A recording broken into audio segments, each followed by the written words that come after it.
Hi, my name is Peter Constantine. I'm here to talk about my journey into parenthood. So I'll be discussing the family that I was born into, the family that I helped create, as well as some of the other influences that have impacted my parenting style. So my story starts back in the late 70s. I'm the oldest of three boys born to my parents in their second year of marriage. They were high school sweethearts. And after 24 years of marriage, that no longer worked anymore. To be honest, if I had to marry my own high school sweetheart, it wouldn't have worked either. So I completely understand the path that they went down. However, that's impacted me as an adult. It's impacted my relationship with both of my parents, as I don't hear from them very often. Not as much as certainly I'd like. And it's not the relationship that I choose to have with my own children. It's not the relationship that I envision me having with my own children as they grow older. So it's certainly impacted my philosophy of parenting. So one of the greatest influences on my parenting style has certainly been my dad.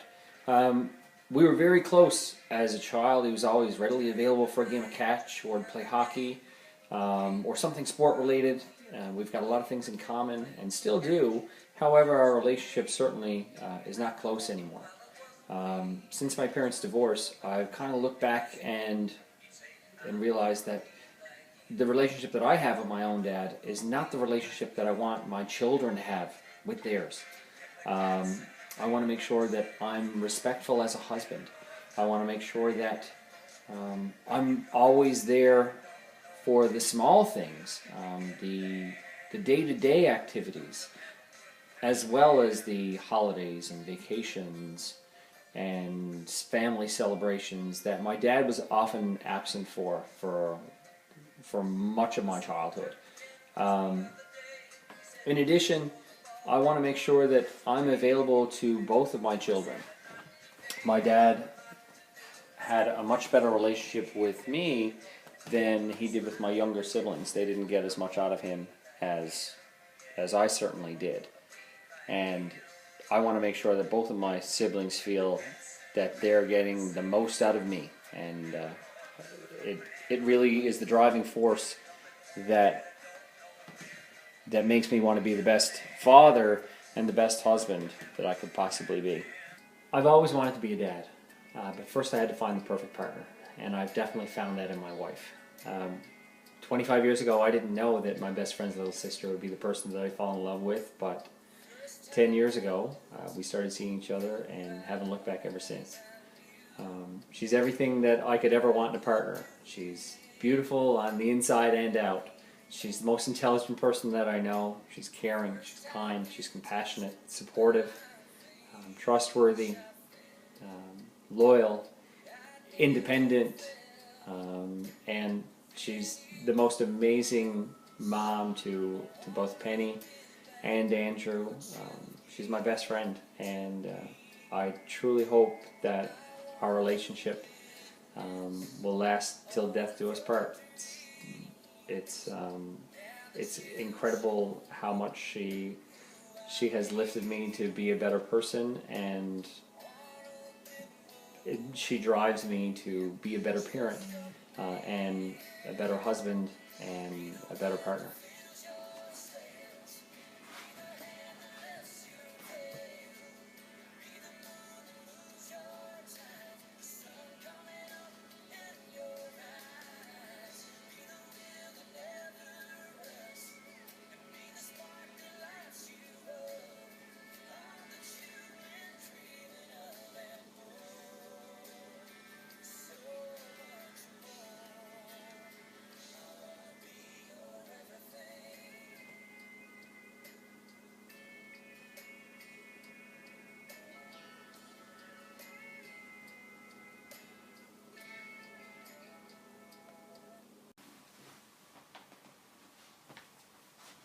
My in-laws have also had a profound impact on my parenting style and the relationships that I have with my children.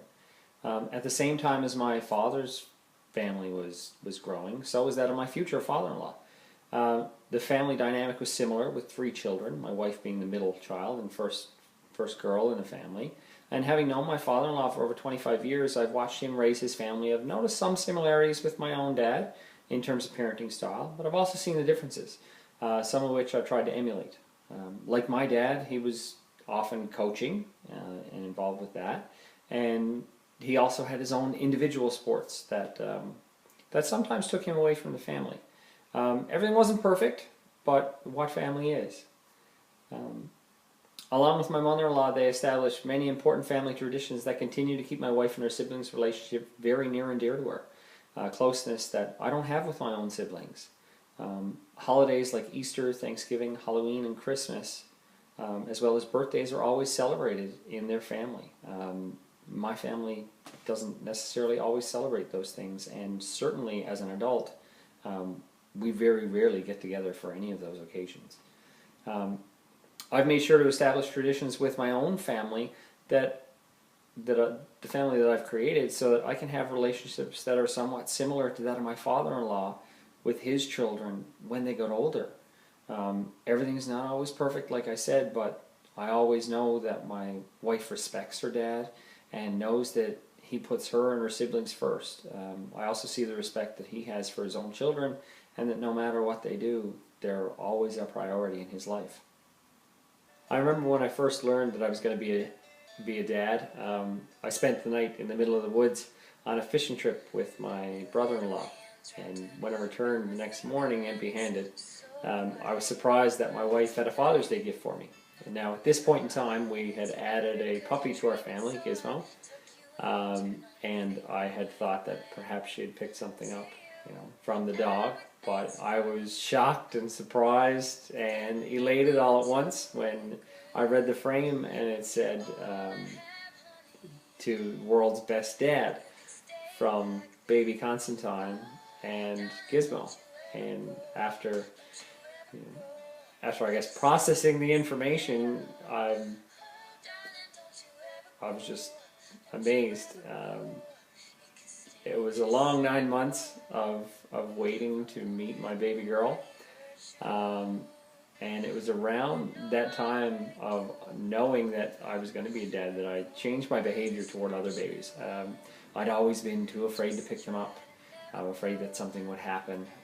And I wanted to be a hands-on dad.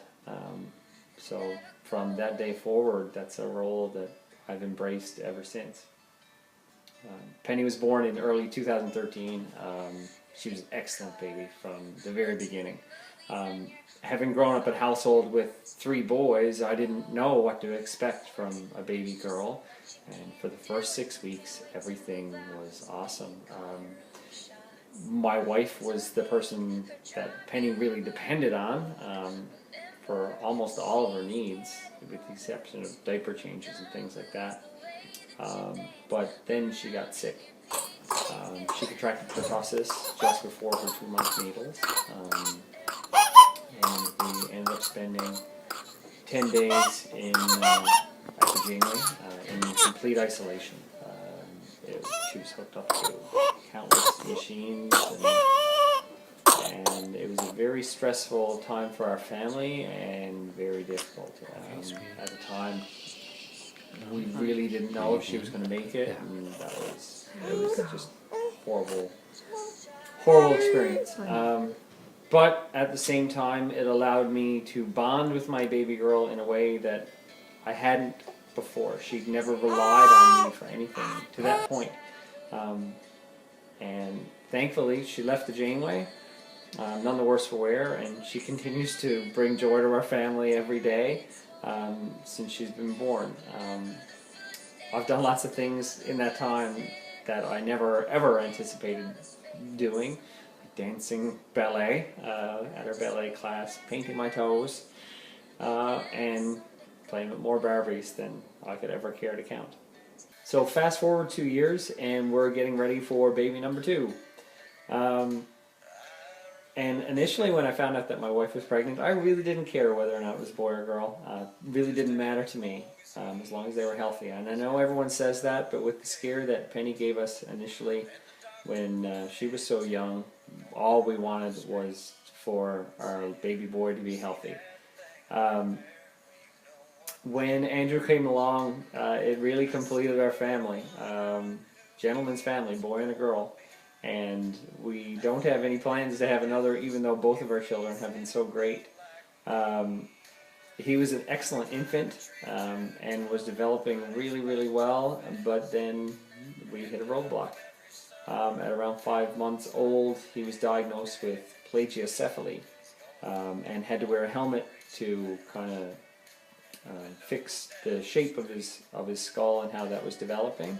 And we were initially really concerned about his future language development and how that would affect him developmentally going forward.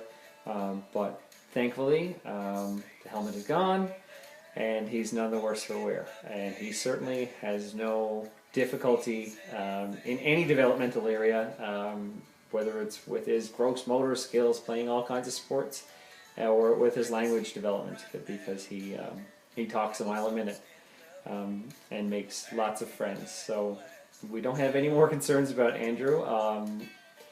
The differences between raising a little boy and a little girl are chalk and cheese. They are both completely different people, and their personalities are also very different. He's such a sweet little boy, very kind, very loving, affectionate, and he's just such a bright spot in our family, and we love him. Of course, we love Penny as well, and he loves his sister. It's so great to see siblings be so close. It's something that I missed as a child, being several years older than my younger brothers, but it's something that I certainly hope that they can continue into adulthood. So my journey into parenthood began almost 40 years ago.